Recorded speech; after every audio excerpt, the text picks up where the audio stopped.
Прибира се един военен вкъщи, така около 5-60 годишен.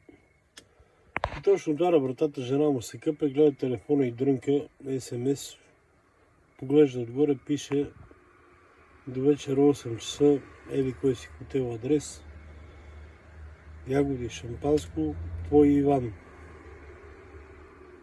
Той изтръпна. Нищо. Изчакал жена му да си скъпе, облекла се, излезнал жената, прибрала телефона. Намерил локацията човека, наема апартамент от среща, качва се и чака да стане 8.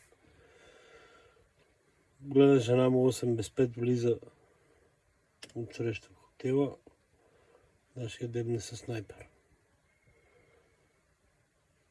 След 2 минути спира отпред едно кабрио.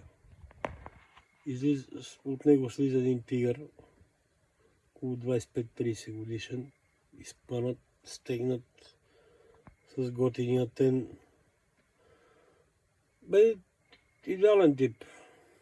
Часовници и всичко. Красота. Качва се нагоре той по стълбите, шторите леко крехнати на апартамента. Гледа нашия през снайпера, жена му почва се съблича, хвърля бузата, отсреща Иван се съблича.